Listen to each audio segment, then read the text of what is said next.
Hello everybody, Angelo here. Been homeless in Northern Virginia for just about 4 months now. And hope you all saw the video about Joshua yesterday, the homeless guy from Baltimore I met. He's been homeless for 2.5 years. He's got really interesting and funny stories. Check that out. I was thinking after my interview with him, and we hung out a little bit, we talked about all the changes I've gone through, and hearing, what a different person he is from me. He's very, into like communal living. He's been hiking a lot, stuff I'm not into. But I respect, especially the communal living thing, because you can live for free, and I hate landlords. Boycott landlords. I'm homeless partly because I'm boycotting landlords. He went homeless because he just wasn't happy. He said he was working at Amazon.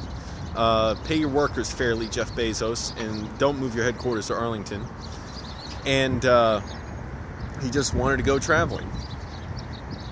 And I was thinking about how, I grew up like conservative, like in the conservative bubble, religious. Even though I personally never had strong conviction, I always thought I was supposed to strongly believe in this thing and believe in, what I was taught as far as Christianity and good and bad and going to church and all this ridiculous dumb stuff that I do not believe in, and I never really did, but I thought, well, I'm supposed to.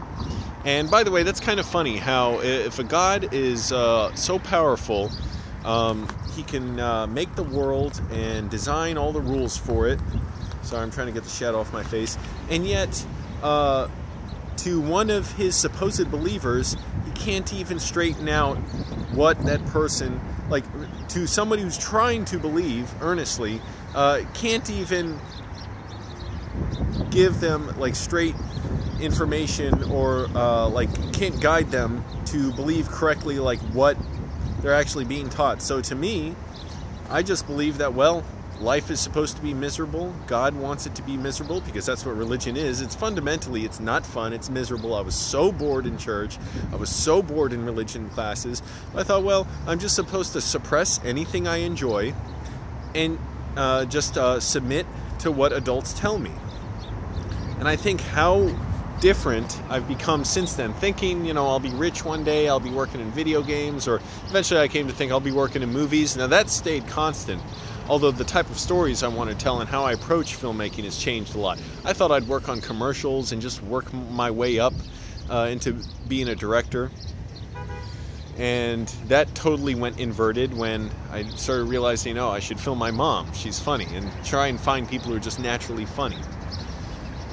But I was thinking about that and thinking, it's very it's as if, you get a rolled up piece of paper, like a poster that's been rolled up for a long time, and you try and unroll it, but no matter what, its form that it always will go back to is being curled up.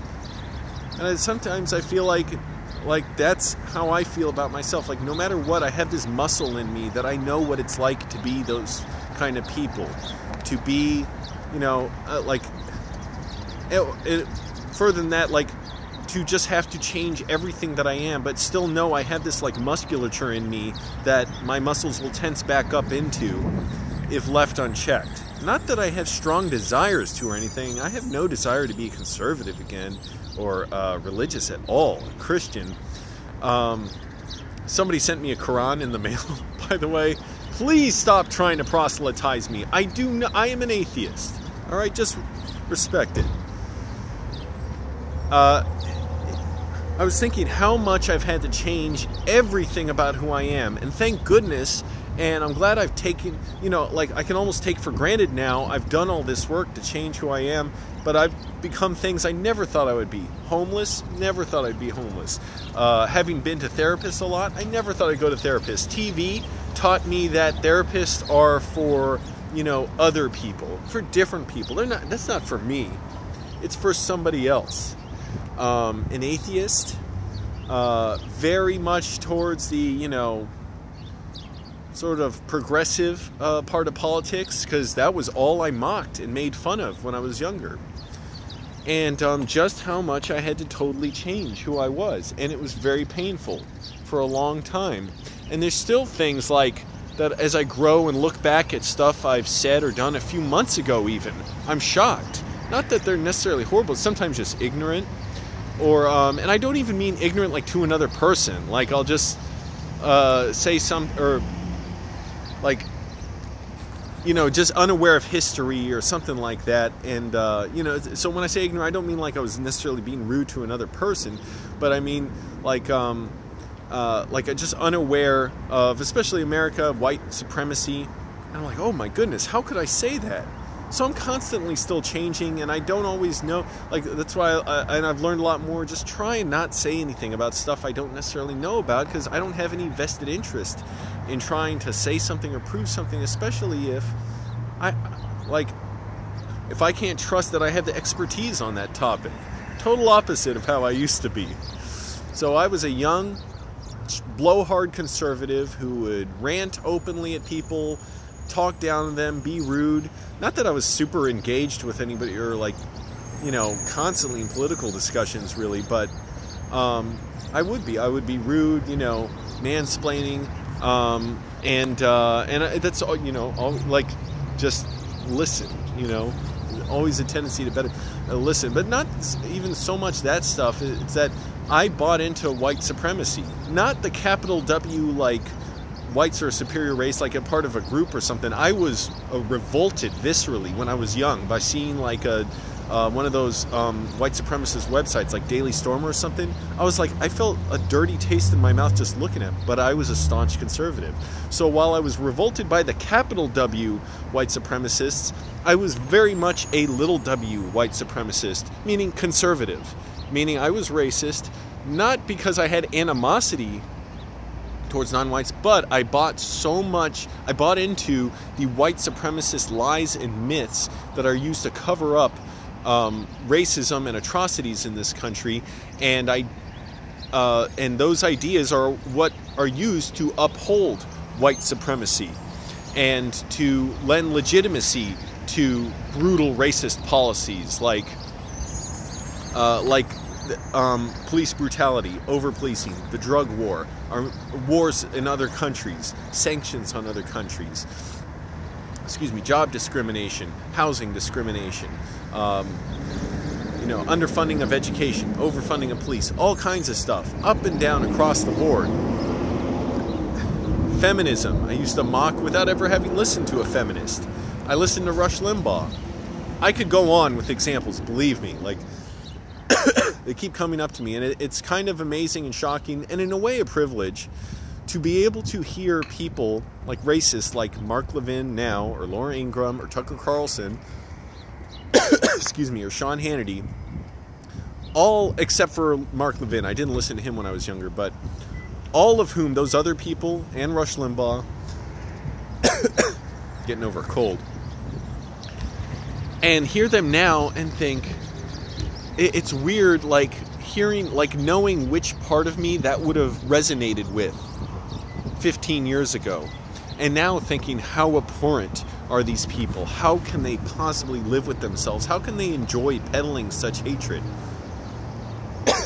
I waited in line for hours to go see Tucker Carlson live on Crossfire. I skipped class to meet Sean Hannity, listen to him live on the radio, get my book signed by him. By the way, it was funny, even in line to see, back when I was a staunch conservative, when I was in line to meet Sean Hannity, I was talking to other people in line.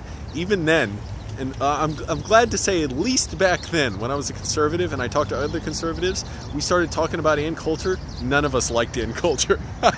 We all thought she was like too hateful. So, but we all fundamentally upheld the ideas she stood for. It's just that she was more noxious, more vitriolic in her language. But so it's like saying you support Ronald Reagan, but you don't support Donald Trump. Well, a lot of their policies are fundamentally the same. They are fundamentally opposed to gay rights and LGBTQ people, to equality of races, of stopping wars in other countries and sanctions, stopping the drug war. It's just that Reagan was a much better and more charismatic speaker. and he knew how to sound eloquent and dignified if you just listen to the tone of his voice. And like it's like even if you didn't speak English, you would hear him talk and say, oh well, he sounds calm and reasonable, even if you don't know what he's talking about. And Trump, he just sounds like an idiot. All you people support him, I got to think you, at least some of you must think, man, like he's the worst messenger for our ideas because he's so damn dumb. Listen to him talk. And hypocritical and a liar. Like if he was just better at it, he would be like Reagan or Mike Pence. But I was thinking about how much I've changed and how glad I am I can take for granted now that I've changed. I had to struggle so much and it was very painful. And, while I was strongly conservative and religious, I was really a malformed person.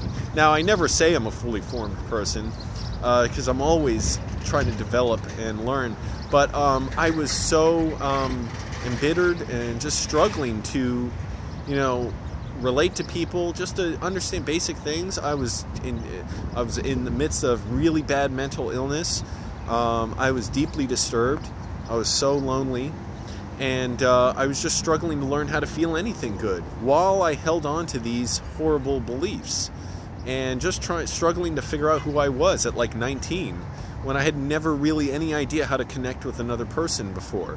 I'd always just believed keeping to myself, stay out of trouble, my life doesn't really matter. That's just how, the world works when you seem to live in a world that, on the one hand, seems so bleak, but on the other hand, you have teachers and parents who say, well, God made everything, and God cares about you, and God made this all for us. And it's like, well, it's truly the cruelest joke. But I'll just go along with it and believe it. So why couldn't God clear that up? I don't get it. For somebody who earnestly tried to believe, it's so obvious there's no God. Anyways, so and here's the thing about that. I feel relief about that. I feel glad, but I also feel this, like shame and regret and guilt maybe about how, I know that like muscle's always there. Not that I'm worried about like, oh, I'm going to be conservative again or something. Not at all. But just knowing that no matter what, that will always be the place I came from. That will always be my home in a way. Not that I wish to return to that, like I've made a new home. But the fact that I always will have come from that and know what it's like for that to be my musculature and how I moved through the world and how I saw things.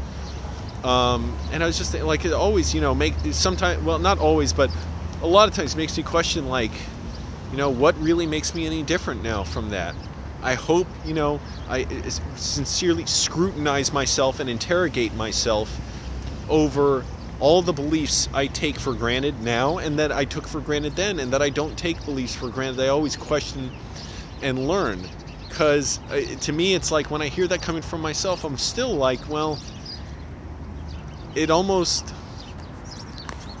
like I might have said that 15 years ago, but I couldn't trust that person 15 years ago to really understand what he was talking about.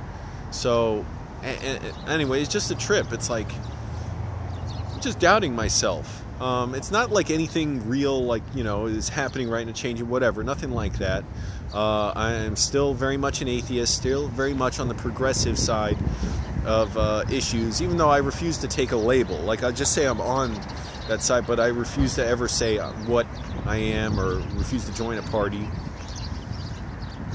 But there's still always that part of me that feels that, like, shame and regret, like, that's what I was. That's what I came from. No matter what, I am that person. Now, the great asset of that is, yeah, that's where I came from, so I understand that mindset so well.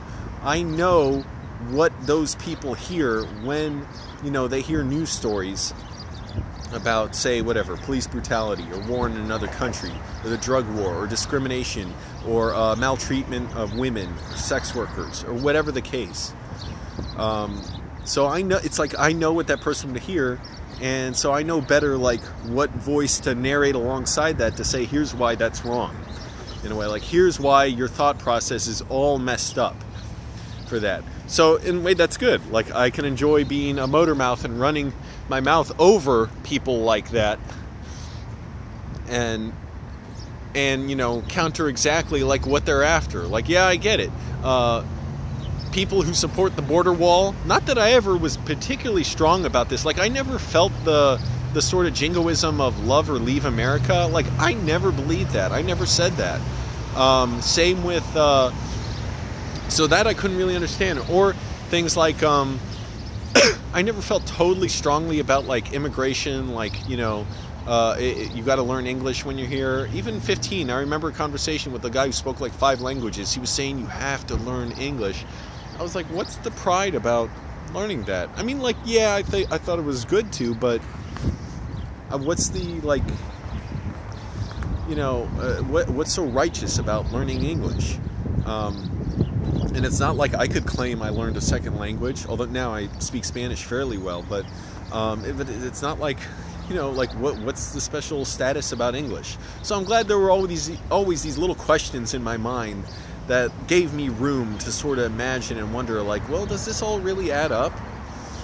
But I supported, like, all American military actions, just all of them. I supported them, just mindlessly, because I thought, well, America's righteous, and if there's somebody doing bad stuff, start a war with them. Who cares?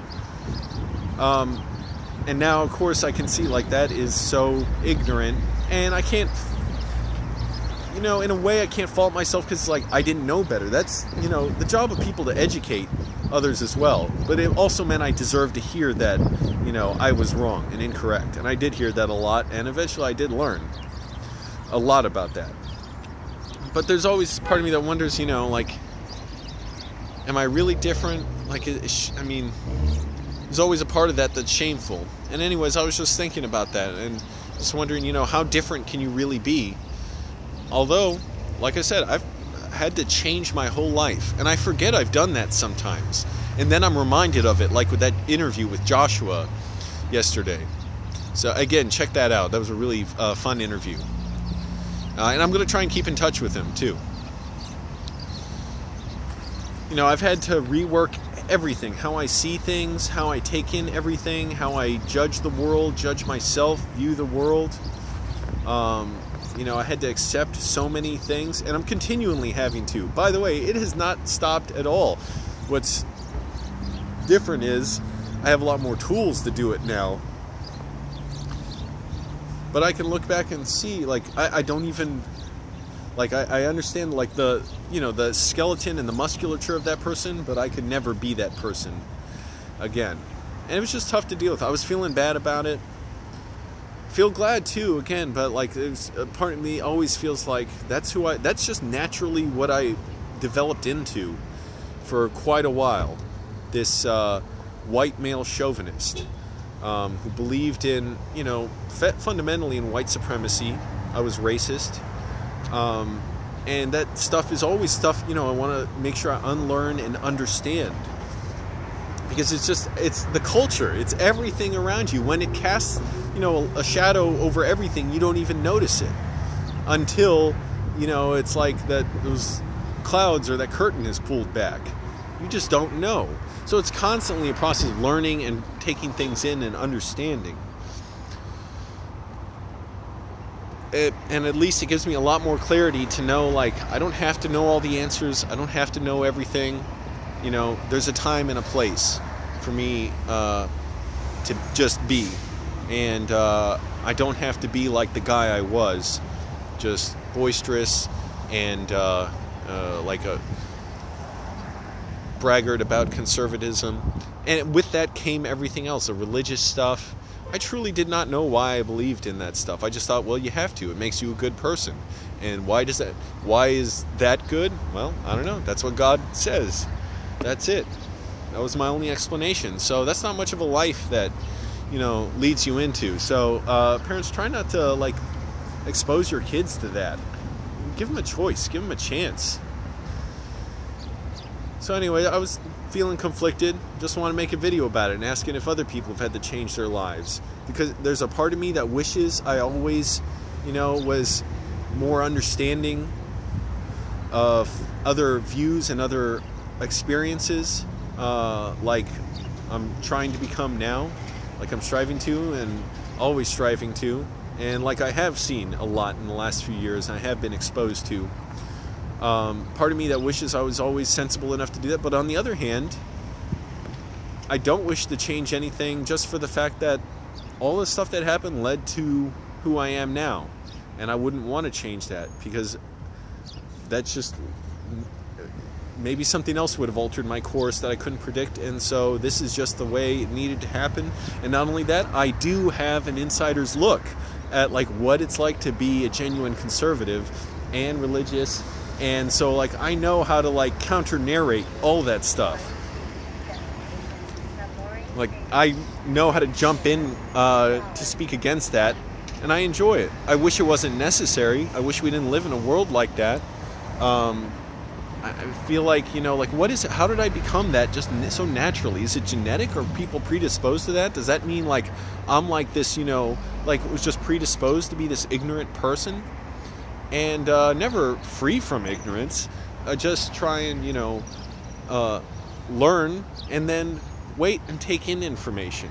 And if I don't need to speak on a topic, it's not my area to discuss or tell people what to think. It's worth it for me to hear, because I still surprise myself with like, oh, I didn't know this, or oh, I can't believe I used to think this.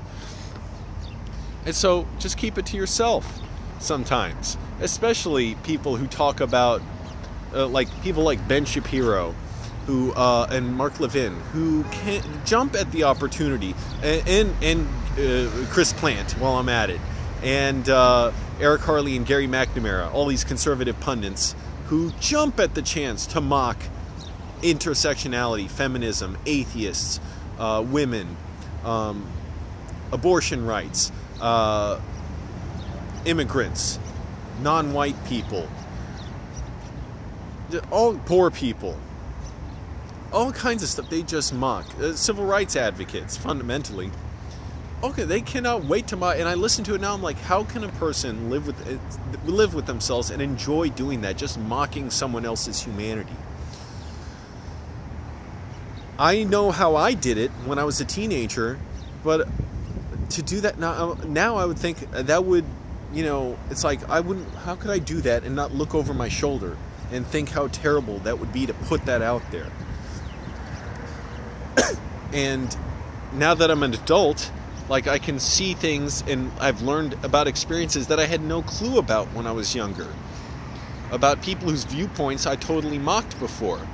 And I was thinking about that with Joshua again, like the idea of, you know, people living on communes, hippies. I would have been totally against that. Well, now I think it sounds great. I'm not willing to go do it necessarily, but hey, that marijuana farm he was talking about, you can make $8,000 a month. Holy crap. That's a good deal. So again, watch that video. But I don't know how these guys like Ben Shapiro, it's like, do they literally not know about other people's lives and viewpoints the way I didn't know? Or do they know and just not care?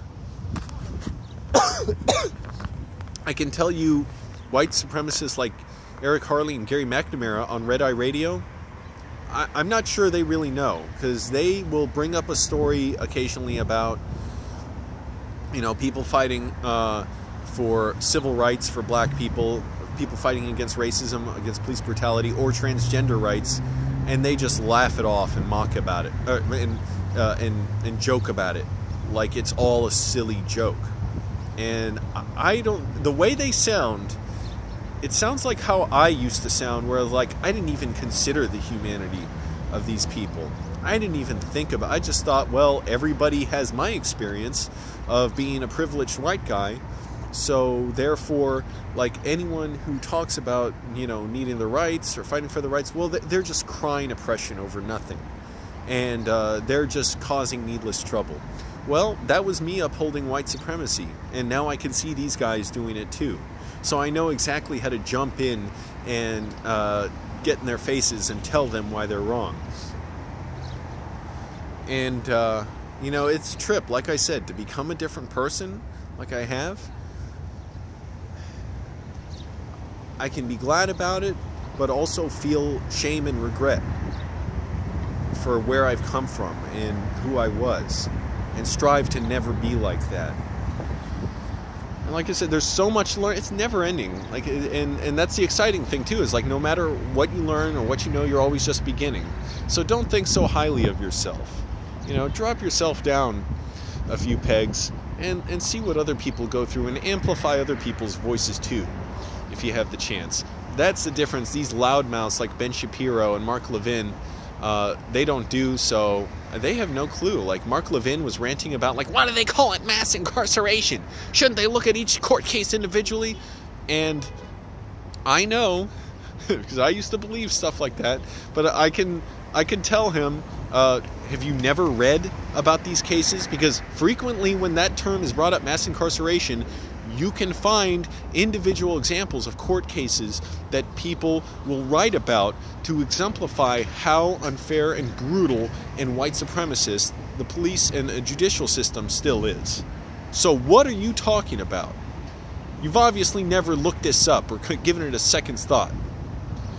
Anyways, I've been going on for long enough. Like I said, it was getting at me, and I had to talk about it. This feeling of guilt and shame and regret that's no one else is doing. You know, it's for me to deal with. But also, you know, and it's weird, still surreal, like seeing my surroundings, like when I'm in activism stuff, or you know, like the Green New Deal, the Sunrise Movement, or you know, other places too, demonstrating against white supremacists.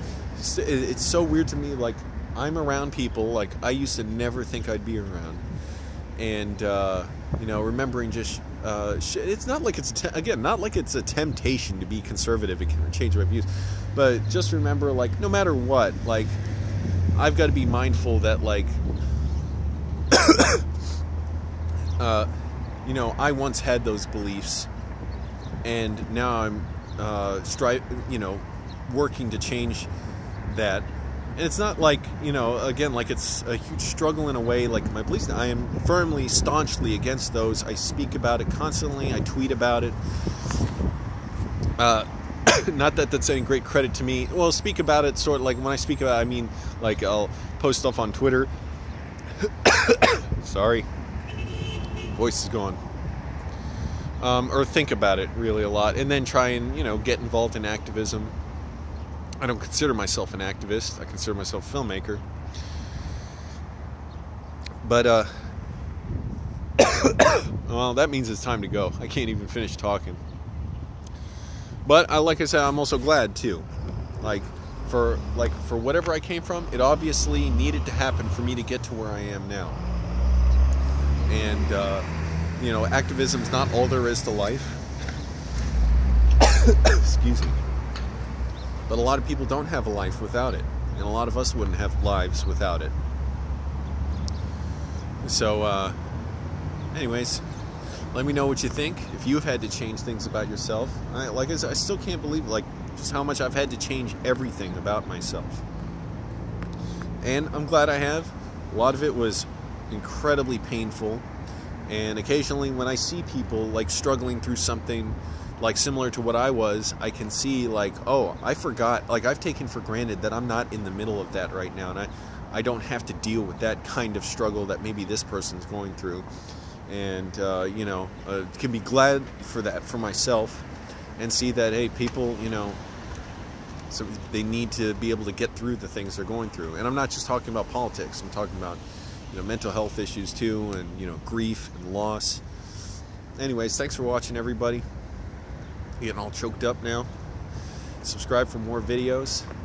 Got a lot more coming soon. Bye.